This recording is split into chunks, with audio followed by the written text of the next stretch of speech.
आज हम आपकी मुलाकात करवा रहे हैं बिलाल आफरीदी से, जो कि पाकिस्तान में प्रोफेशनल रेसलिंग के बानियों में से एक हैं।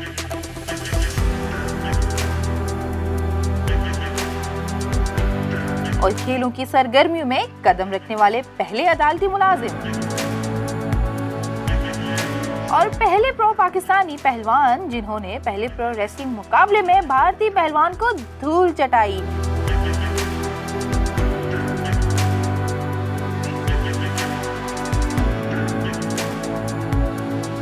पाकिस्तानी पहलवान ने तालीम के मैदान में भी कामयाबियों के झंडे गाड़े।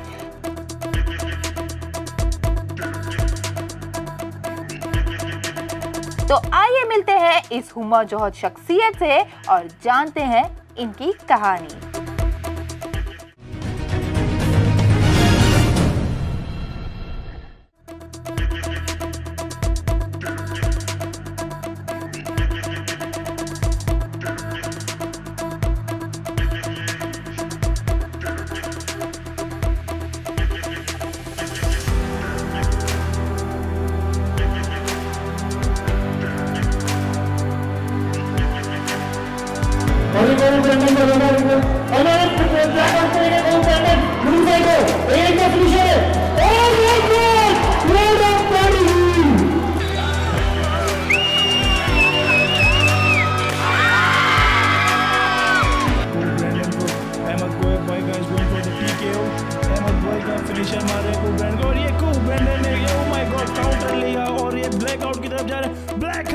You lost, and in the end, Pakistan always wins. अस्सलाम वालेकुम। वालेकुम अस्सलाम। अब मैं आपको बिलाल कहूँ या मैं आपको केबी कहूँ? देखें, इस वक्त मौके के हिसाब से सिटी कोर्ट में, तो यहाँ तो बिलाल आफरीदी से मुलाकात हो रही है। ओके, और अगर हम आपसे किसी रिंग में मुलाकात कर रहे होते तो फिर आप हमारे लिए केबी होते? एग्जैक्टली।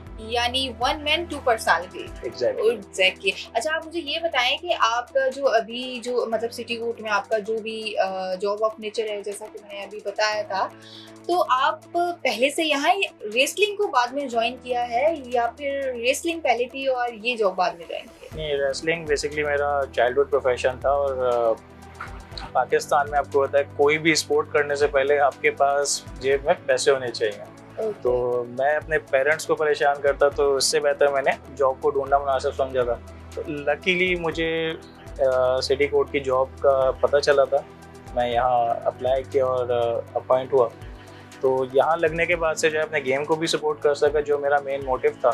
तो अब ये है कि पहले स्पोर्ट्स पर्सन। अच्छा, ये बताएं कि फर्स्ट आपने जो है वो इंडिया के साथ जो आपका मैच हुआ था, उसमें माशाल्लाह से जो है आपने विन भी किया था वो पाकिस्तान के लिए। तो उसके बाद कैसी फीलिंग्स रही आपकी और उसके बाद कितनी अचीवमेंट और कितनी सपोर्ट मिली लोगों से? अच्छा, इंडिया वाली जो अचीवमेंट थी, मेरा वो रेसलिंग में हालांकि 4th ईयर था, क्योंकि वो 2020 में हुआ था और 2016 से हम लोग पाकिस्तान में प्रोफेशनल रेसलिंग कर रहे हैं। लेकिन वो जो मैच की विनिंग थी ना, वो समझ लें मेरी लाइफ का टर्निंग पॉइंट था। क्योंकि हमारे जो उस टाइम यहाँ पे सिटी कोर्ट में ऑनरेबल डिस्ट्रिक्ट एंड सेशन जज खालिद हुसैन शानी थे, उन्होंने मुझे सपोर्ट किया था। फिर उनके बाद मुझे ओवरऑल जुडिशरी से हमारी एसोसिएशन है, all Pakistan judicial employ association, सब ने सपोर्ट करना स्टार्ट किया। और उसके बाद फिर समझ लें खुद ही रास्ते खुलते गए और कामयाबी मिलती गई। अच्छा, ये बताएं कि मतलब फैमिली की तरफ से आपको हमेशा सपोर्ट रही?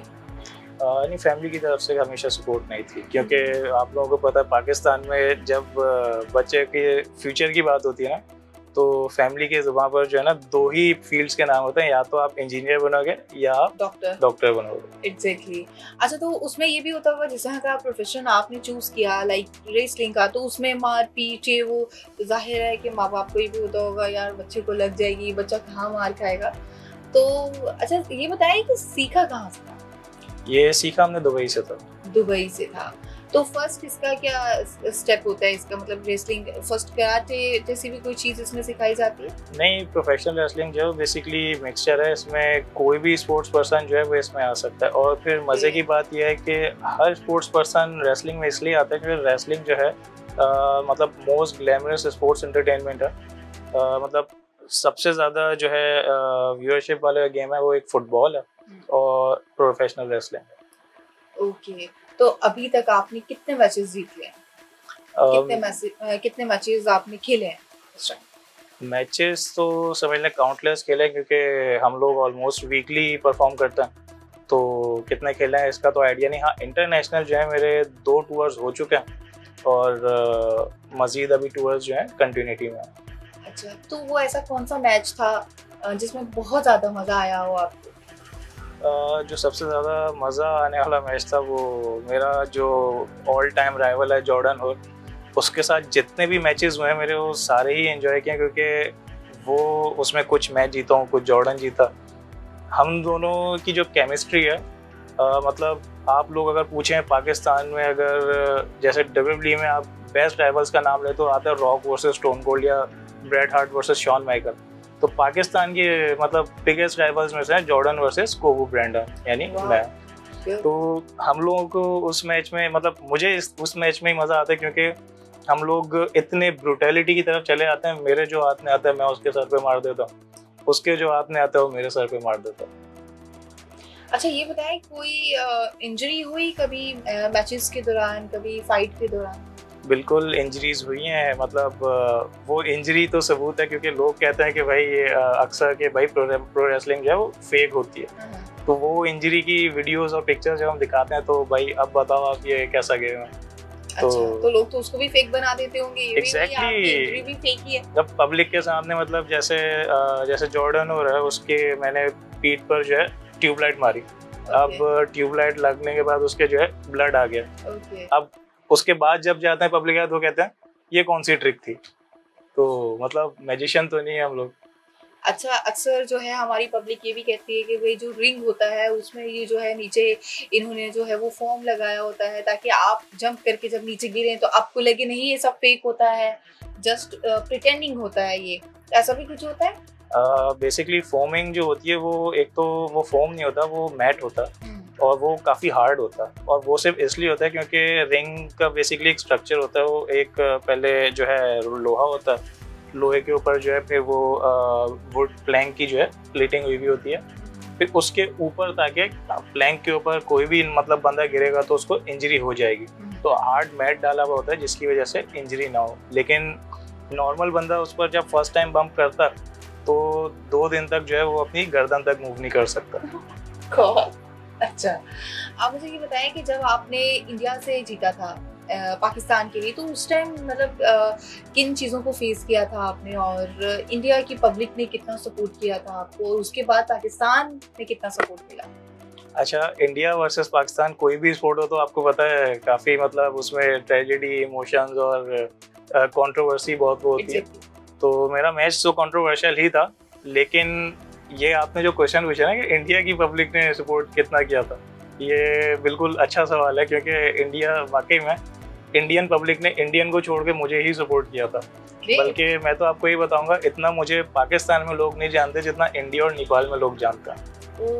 तो मतलब मैं अगर नेपाल में, क्योंकि नेपाल के उस टाइम जो प्राइम मिनिस्टर थे KP शर्मा ओली, उन्होंने वहाँ काफ़ी सपोर्ट किया था और इंडिया और नेपाल की ऑडियंस ने बहुत ज़्यादा ही मतलब मुझे इंडिया से मैसेज आते थे पर्सनल में कि भाई तोड़ देना उसको। मतलब अब मैं क्या वर्ड बोलूँ कि अपने ही बंदे के खिलाफ जो है इस तरह मतलब बोलते थे।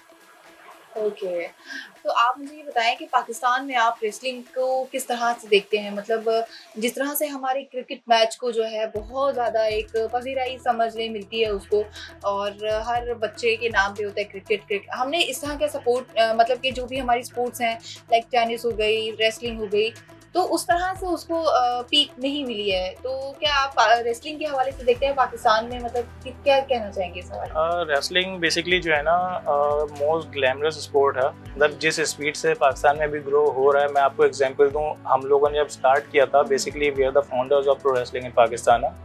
तो हमने 4 लोगों ने स्टार्ट किया था और इस वक्त हमारे पास जो है 20+ ट्रेन रेसलर्स हैं। और ना सिर्फ कराची के बल्कि हमारे पास से सियालकोट से रेसलर आए, सीख के गए, लाहौर से आए, लाहौर के रेसलर्स यहाँ से सीख के लाहौर गए, फिर अपनी एक वहाँ पे कंपनी स्टार्ट करी। फिर सऊदीया से हमारे पास रेसलर्स आए, कतर से आए। तो मतलब पाकिस्तान में सीखने के लिए मिडिल ईस्ट तक से आ रहा हूँ, हमारे पास से सीख के गए। तो पाकिस्तान में जो प्रो रेसलिंग की पजीराई की बात है, अब मैं किसी और स्पोर्ट वालों का नाम लेकर जो उनको डिमोटिवेट नहीं करना चाहूँगा, लेकिन बहुत सारे स्पोर्ट्स वाले ऐसे हैं जो आपको स्क्रीन्स पे हमेशा से रोते हुए नजर आएंगे कि भाई हमें गवर्नमेंट पूछ नहीं रही है ये वो। हम आपको ये बताएंगे मतलब 2016 से 2022 तक हम लोगों के मतलब नंबर ऑफ रेसलर्स भी बढ़े और नंबर ऑफ इवेंट्स भी काफ़ी हुए, इंटरनेशनल टूर्स किए, पाकिस्तान में फिर WWE के रेसलर्स बुलाए, और फिर एक अर्निंग के हिसाब से देखा है तो हम तो ये कहते हैं भाई गवर्नमेंट अगर सपोर्ट नहीं करती है तो भाई ना करो, कोई मसला नहीं है। आप सिर्फ हमें मोटिवेशनल 2 अल्फाज भी बोल देते हैं इवेंट्स में आके हमारे, बहुत है, क्योंकि कंपनीज खुद हमें कांटेक्ट करके हमें स्पॉन्सर करती हैं, क्योंकि ये ग्लैमरस स्पोर्ट है और हमारी जो व्यूअरशिप है पाकिस्तान में भले थोड़ी लेस हो, लेकिन ऑल ओवर द वर्ल्ड हमारी काफ़ी ज़्यादा व्यूअरशिप है। और इवन यूएस में भी ये बात पता है कि भी पाकिस्तान के अंदर रेसलिंग होती है। ग्रेट। तो क्या नाम है आपकी कंपनी का? रेवोल्यूशन ईस्टर्न रेसलिंग, REW के CEO हैं आप। अच्छा ये बताएं कि इसको मजीद आगे अभी क्या फ्यूचर देखते हैं इसका मजीद फ्यूचर? एग्जैक्टली फ्यूचर इसका ब्राइट है, क्योंकि आप जो है कोई भी मतलब हम कहते हैं ना पाकिस्तान की हर गली में एक क्रिकेटर पैदा होता है। गली में निकलने से पहले जो है ना घर के अंदर बच्चा ना एक ये स्पोर्ट करता है अपने बैट के ऊपर अपने भाई के साथ, और वो जो स्पोर्ट होता है वो प्रो रेसलिंग है। Exactly. तो आप खुद सोचें जितना सपोर्ट जो है इसके ऊपर लोग इन्वेस्टर्स इन्वेस्ट करना स्टार्ट कर देंगे तो ये क्रिकेट को बहुत ज़्यादा पीछे छोड़ देगा, क्योंकि पाकिस्तान में प्रो रेसलिंग का टैलेंट जो है क्रिकेट से ज़्यादा भरा हुआ। अच्छा तो ये बताएं कि गर्ल्स भी इसमें आगे हैं? गर्ल्स इसमें बिल्कुल आगे हैं, करना तो चाहती हैं, लेकिन पाकिस्तान में अभी कोई मतलब फीमेल प्रोफेशनल रेसलर हम अभी ट्रेन कर नहीं सके, क्योंकि वही एक तो इस तरह का भी हम एनवायरनमेंट यहाँ बना नहीं सके। एक फीमेल ने इंटरेस्टेड है बहुत। ओके तो क्यों नहीं बना सके अभी तक एनवायरनमेंट ऐसा? क्योंकि इनिशियल स्टेज है। एक तो आपको पता है पाकिस्तान मतलब थोड़ा सा रिलीजियस व्यूज भी ऐसे हैं कि मतलब नहीं पसंद करते, और अगर पसंद एग्जैक्टली ऐसे ही है, और अगर कुछ कर भी दें तो कंट्रोवर्सी क्रिएट हो जाती है। हमारे पास एक फीमेल ने कोशिश किया था, हमें ज्वाइन किया था, और एक इवेंट में उसने हमारे एक मेल रेसलर को मारा भी था। तो उसके ऊपर इतनी कंट्रोवर्सी हुई थी कि उसके बाद अभी तक हमने किसी और फीमेल को अभी तक ट्रेनिंग देना स्टार्ट नहीं किया। ओके अच्छा तो ये मुझे बताएं कि बिलाल की ऐसी कौन सी बात है जो पब्लिक नहीं जानती, सिर्फ बिलाल जानता है? इंटरेस्टिंग। ये क्वेश्चन तो थोड़ा सा वाकई अजीब है। वाकई में कुछ नहीं जानती पब्लिक, तो मेरी रियलिटी क्या कुछ ऐसा बताए ना, मतलब तो होगा आपने और पब्लिक नहीं जानती, सिर्फ बिलाल को पता है। ऐसा क्या हो सकता है? बिलाल को खुद भी नहीं पता। अच्छा ये बताओ आपकी हॉबीज क्या है? एक तो रेसलिंग तो समझ में आ गई, इसके अलावा क्या करते हैं आप? रेसलिंग के अलावा ऐसा कोई स्पेशल हॉबी तो नहीं है। थोड़ा सा एक टाइम पे म्यूजिक सीखने का शौक हुआ था। अच्छा। तो लेकिन आइडिया हो गया था, मेरे हाथ जो है वो म्यूजिक के लिए नहीं बने, वो रिंग के लिए बने हैं। और इसके अलावा अच्छा डाइट क्या है? डाइट जो है काफ़ी बैलेंस डाइट है। मैं ये नहीं बोलूँगा जिस तरह और आपको कोई बोलने के भाई मैं 15,000 कैलोरीज पर डे लेता हूँ, ऐसा कुछ नहीं है। बैलेंस डाइट इंपॉर्टेंट है, क्योंकि फिट रहना हमारे लिए इम्पोर्टेंट होता है। मतलब बॉडी आपकी जो है एक मिस्टर ओलंपिया जितनी हैवी है, वो ज़रूरी नहीं कि वो ओनली एक शोपीस होता है। तो मतलब बैलेंस डाइट होती है, क्लीन डाइट होती है, और ड्राई फ्रूट का यूज़ ज़्यादा करता हूँ ताकि जो स्ट्रेंथ है वो मेंटेन रहे। अच्छा स्टैमिना को स्ट्रॉन्ग रखने के लिए किन चीज़ों की ज़रूरत पड़ती है, स्पेशली रेसलिंग में? स्पेशली रेसलिंग में स्टैमिना को मेंटेन रखने के लिए एक तो ट्रेनिंग सबसे इम्पोर्टेंट है, ट्रेनिंग करना इम्पोर्टेंट है। फिर इसके अलावा जो आपकी डाइट में जो है मतलब क्लीन रहना ज़रूरी है। फास्ट फूड्स को बंदा अवॉइड करे, फिर फास्ट फूड्स को अवॉइड करे। फिर दूसरा ये है कि सिट्रिक फ्रूट यूज़ करे ताकि बॉडी में फैट जितना कम होगा उतना स्टैमिना बेहतर होगा। और जो दूसरी मुंशियात जैसी चीज़ों को अवॉइड करते हैं, लाइक जो कराची में नॉर्मल यूथ यूज़ करती है, मतलब स्मोकिंग, गुटखा या शीशा जैसी जो आदतें होती हैं, इनको अवॉइड करते हैं ताकि स्टैमिना मेंटेन रहे। ओके तो लास्ट में कुछ स्टाइल हो जाए केवी का? एक्चुअली कोबू ब्रैंडन का फिनिशर है blackout, So I would like to tell my fans that stay away from the Cove Brandon, or either you will get blackout. Yeah. Thank you so much, KB, Bilal, whatever हमारे जो भी आपका नाम है। जी नाज़रीन, तो उम्मीद है आपको हमारा आज का प्रोग्राम पसंद आया होगा। और मैंने आज आपकी मुलाकात करवाई है बिलाल से, बिलाल आफरीदी से। और KB, अभी वो कह रहे हैं कि अभी मैं भाई कोर्ट में हूँ तो बिलाल हूँ आपके लिए, रिंग में होता तो KB होता। खैर, उम्मीद है आपको हमारा आज का प्रोग्राम पसंद आया होगा। इसी हवाले से अपना फीडबैक देना मत भूलिएगा, कमेंट सेक्शन में कमेंट करना भी मत भूलिएगा। मुझे दीजिए इजाज़त, मिलूंगी एक और गेस्ट के साथ, एक और पर्सनालिटी के साथ, एक और स्टोरी के साथ। तब तक के लिए मुझे दीजिए इजाज़त। अल्लाह हाफिज़। ऑन एंटरटेनमेंट की वीडियोस देखने के लिए हमारा चैनल सब्सक्राइब कीजिए और बेल के आइकन को भी क्लिक कीजिए ताकि आप हमारी तमाम आने वाली वीडियो से बाखबर रह सकें।